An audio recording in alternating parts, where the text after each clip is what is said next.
This is ARS Pharmaceuticals. ARS Pharmaceuticals, a biopharmaceutical company, develops and commercializes treatments for severe allergic reactions. The company is involved in the development of Neffy, a needle-free, low-dose intranasal epinephrine nasal spray for rescue medication for people with type 1 severe allergic reactions, including anaphylaxis. It serves healthcare professionals, patients, caregivers. The company was founded in 2015 in San Diego, California. So get a visual on their product. So this is the Neffy. It's a nasal spray. Okay.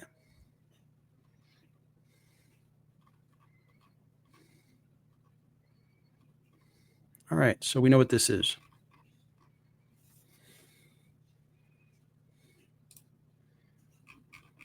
So we did look at this, I think, on a member call.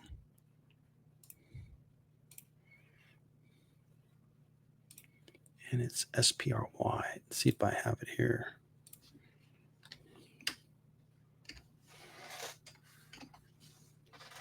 Nope. I don't think we got that far. Okay. All right. So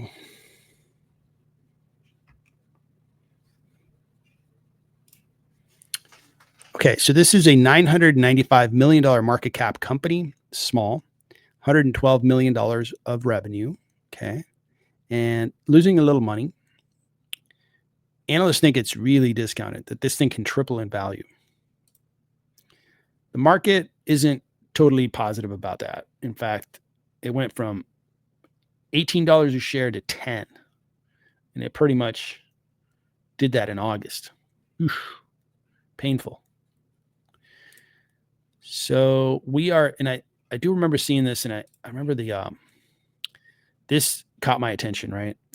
So when you go to the quarterly, you're seeing revenue pretty much get started, right? You have the company was pre-commercial, and then, okay, hey, we're selling the product.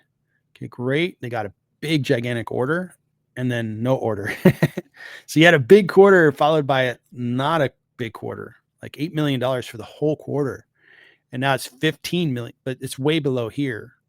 So now that it'd be better, obviously, if we had kind of a nice trajectory of growth, like it went from 10 to 30 to 80 to 120 kind of, but that's not the case here. And this is an area of concern for me because it's like, what's going to happen next? Is it going to go to 50 or 5? I don't know, because I'm not seeing a trend. It's just all over the place here. See the chart. See the chart. It kind of breaks the chart. It's like, whoa. It's like doesn't even chart well. So when we see these numbers, it's kind of, we got to dig into them, and you see my point. Now, looking at the trailing 12 months, we've got $112 million in the trailing 12 months, profit of $90 million.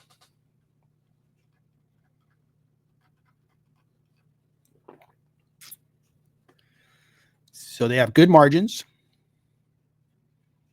Okay. They don't have any free cash flow.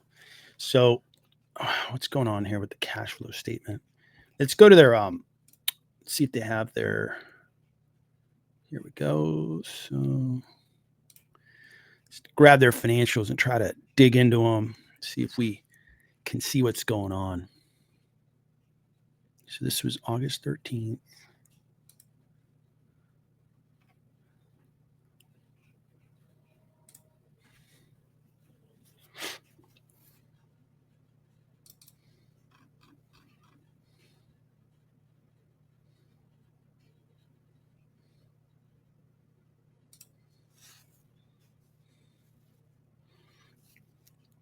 Okay, so this was August, 3 weeks ago when they provided this report.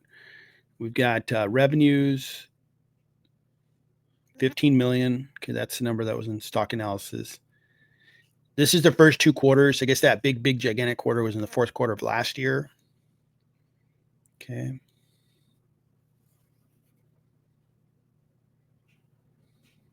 Okay.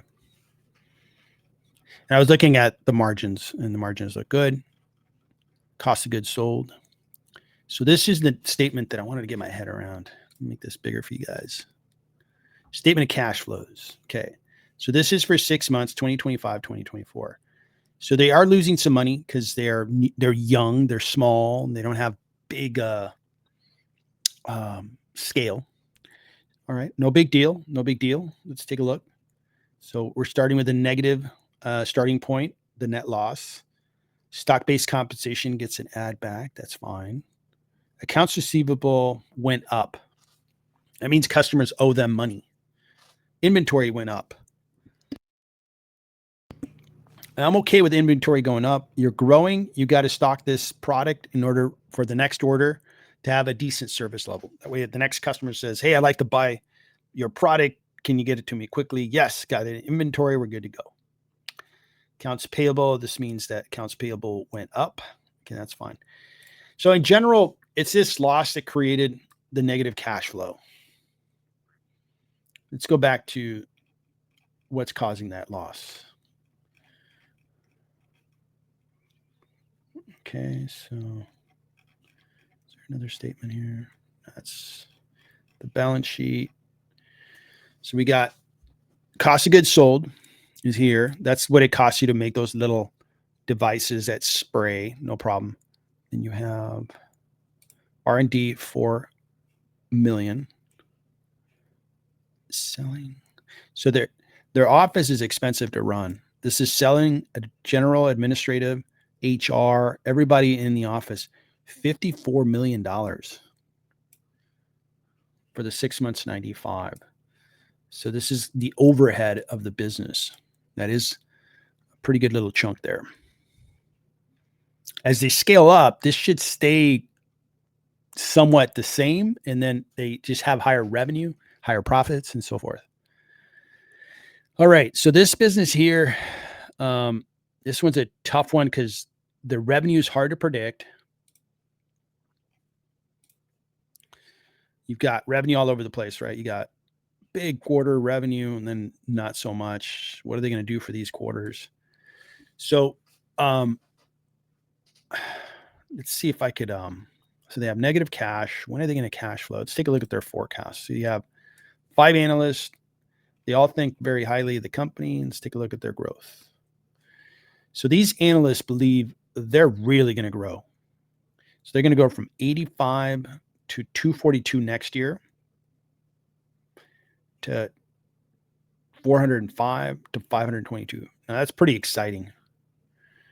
So do we believe those growth numbers? Well, not yet. It's exciting. If this is real, I think we got something. So let's go see if we think it's real. So these are the financial statements. That's fine.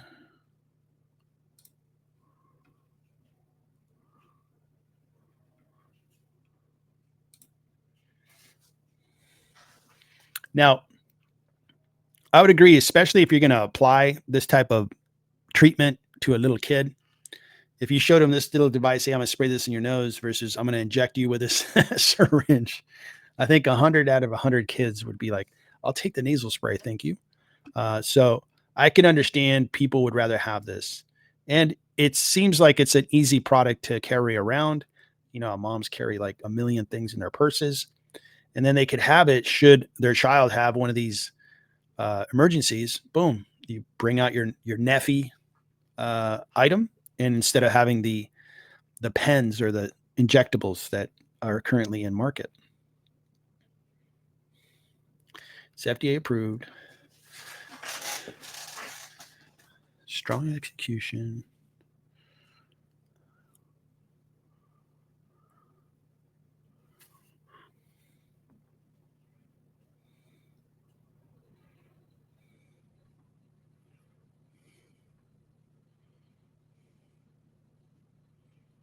So I'm reading here, guys, and I just wanted to read kind of like what they were doing there. So this is the reaction that kids have. All right.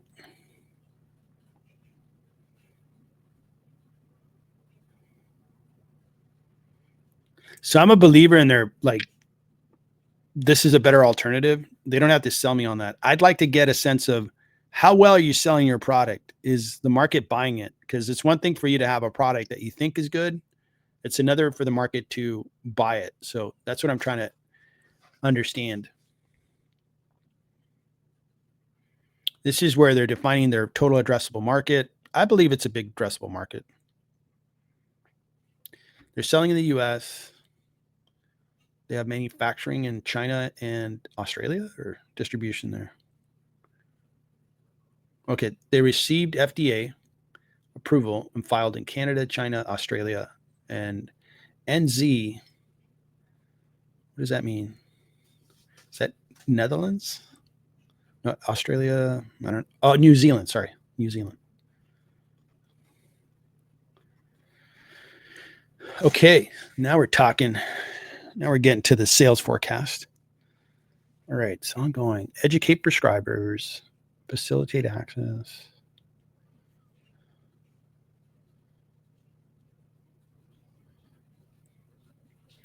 So they're going to be doing connected TV and streaming platforms, kind of educate the public. Hey, there's an alternative. If you're a parent and you want to have, or maybe you're a person that has allergic reactions and you want to have a nasal spray alternative versus an injectable, they want to make the public aware that this is available.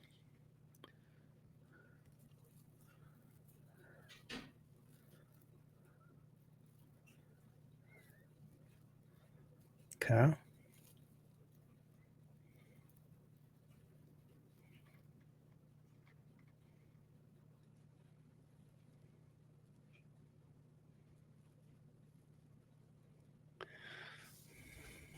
Okay.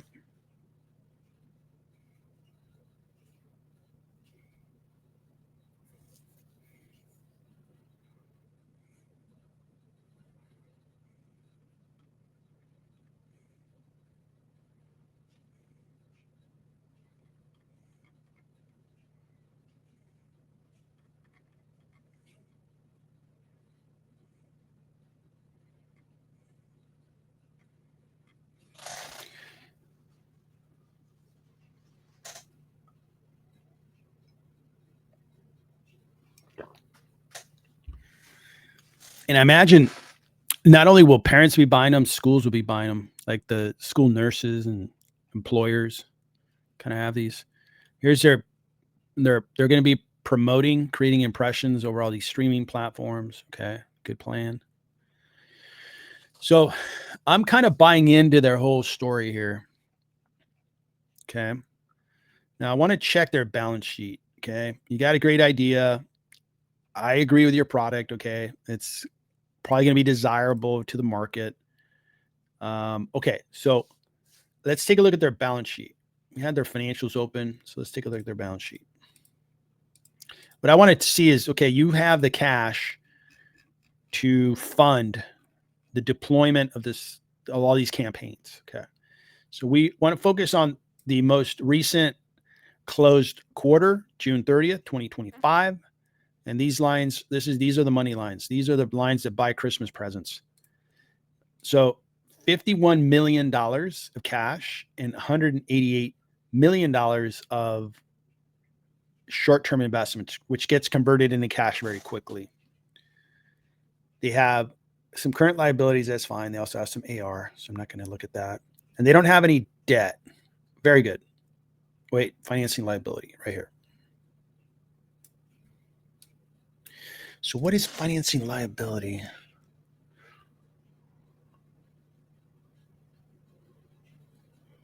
Okay, I'll consider that as debt. Okay, so they have roughly $120 million of cash and short-term investments, 120. So when we look at their statement of cash flow,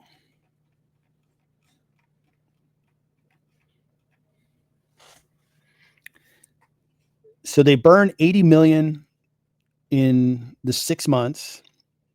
That's going to improve as they get volumes up.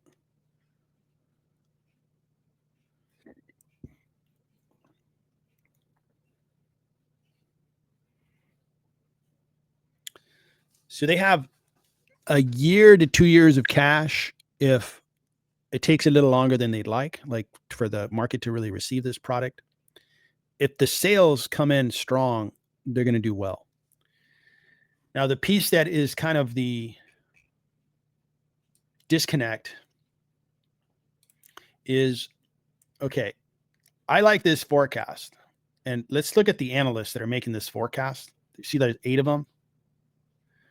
If this forecast happens, this stock's going to really, really do well.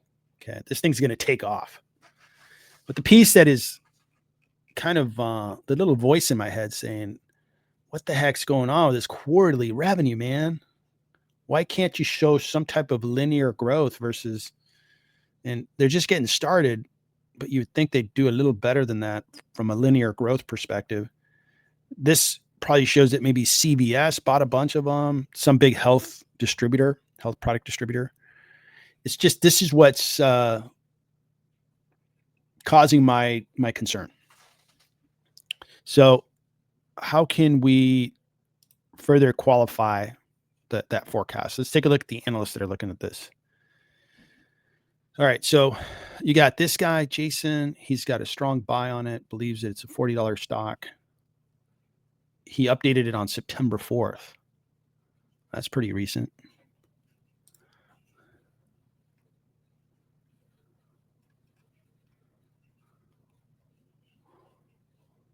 So this guy's a pharmaceutical biotech analyst. Okay. All right. That looks pretty good.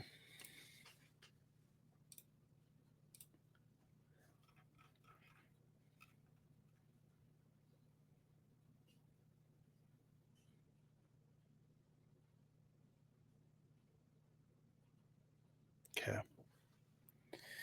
All right. So let me try to model these guys in a valuation schedule here. I'm going to put them right next to United Therapeutics. That's a company that is in healthcare.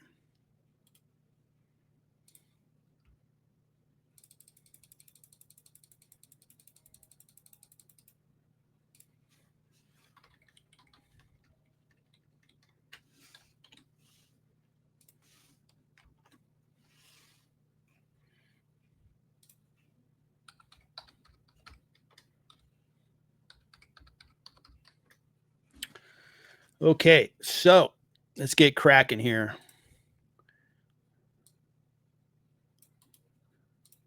So there's ARS Pharmaceuticals.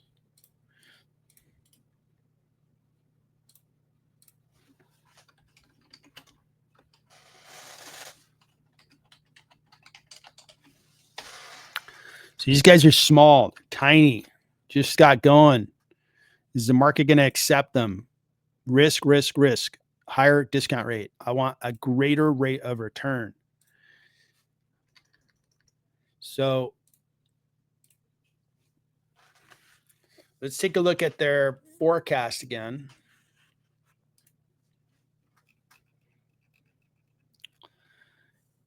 So this year to this year, not a lot of growth. And they're going to explode, according to analysts. So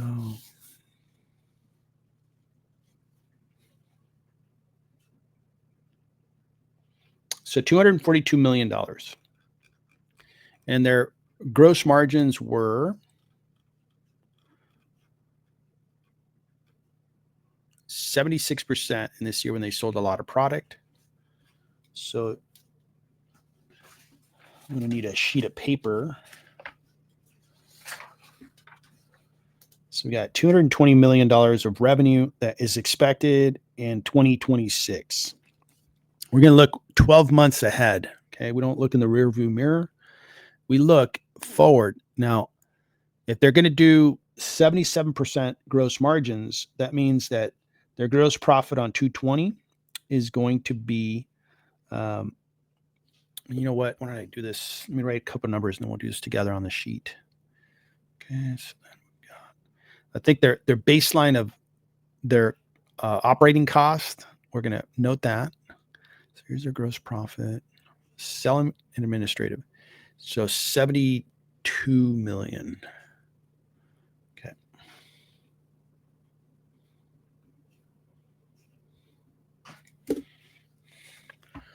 All right.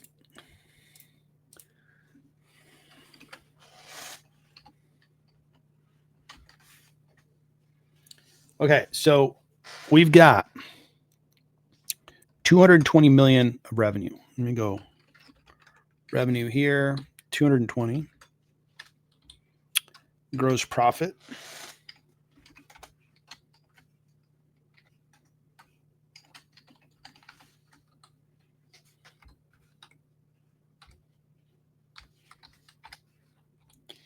And then their operating expense.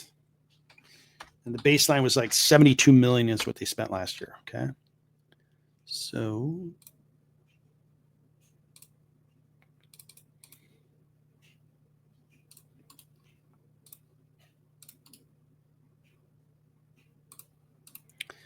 all right. So we're going to take this expected revenue. I'm sorry. We're going to take this expected gross profit minus the OPEX. And that number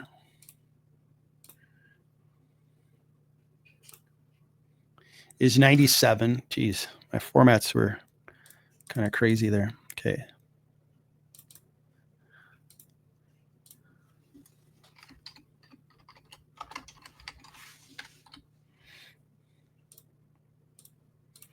So free cash is going to be 97 million going forward.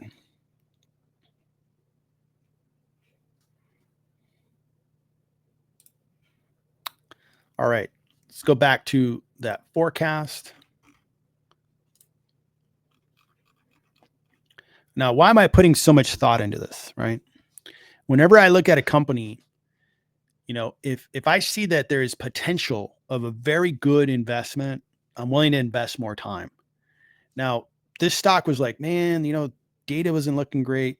But once these analysts started saying, well, this thing's going to grow and it's going to be a $500 million business in 3 years, I'm like, whoa, hold on a second. If this happens, this is going to really do well. This could be like a 300% return on the stock.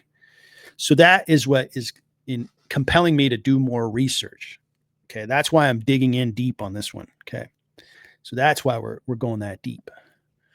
So let's look at this forecast. So I just forecasted here and kind of did a rough cut. They'll do $77 million of free cash here. Then they're supposed to grow at 67 and then 28. So they're going to basically go up 67, 28. Okay. All right.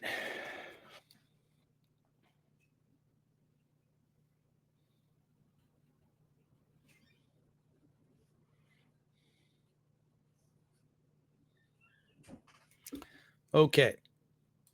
Back to the forecast. So we're forecasting free cash 97. Now,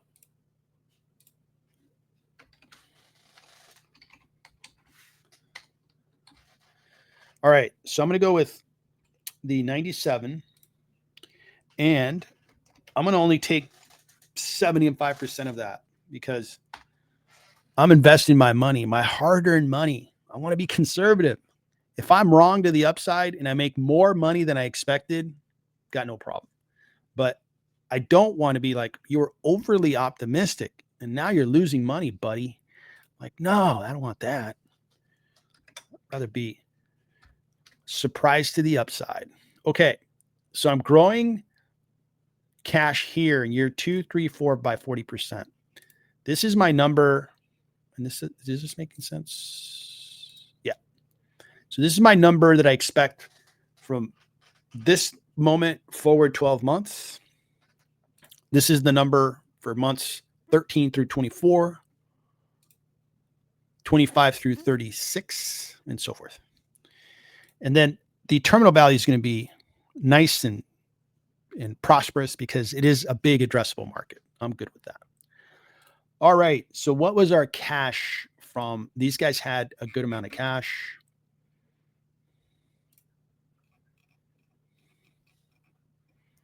So we've got 240 of cash, 73 of debt.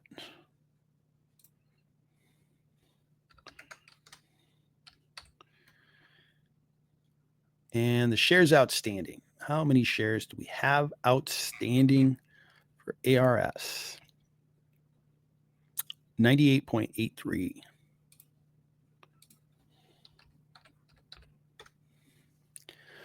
All right. 69% discount. Looks pretty good, Brandon. And I know your background, so you don't have to put it in the chat, but I would want you to email me, and I'd want you to tell me what your comfort level is with this business. And it doesn't have to be like a big answer. It could be, no, I think you're optimistic this is going to work, or you're concerned. You're like, I don't get it because I see 3 or 5 problems, right? Love to hear that from you. Because the numbers are pretty show opportunity. If we get this one right, I think this thing could be like United Therapeutics, which I compared them to. So these businesses, right, they come out with there's diseases, illnesses, conditions, and one of these great companies with great scientists come out with a treatment for, in this case, United Therapeutics does rare diseases. So they come out of the treatment, and some people get to live a longer life. They get to live a better quality of life.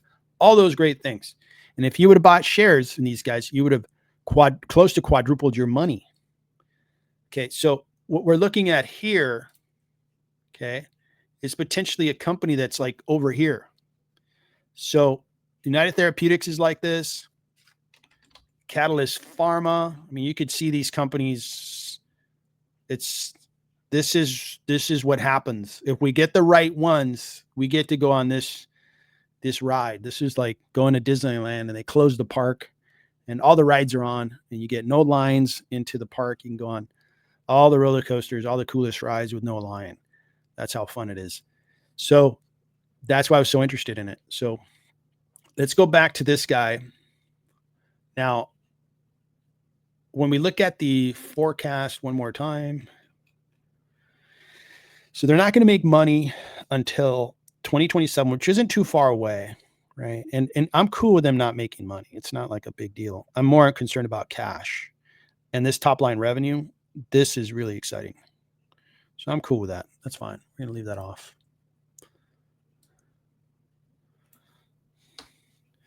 So that's my evaluation.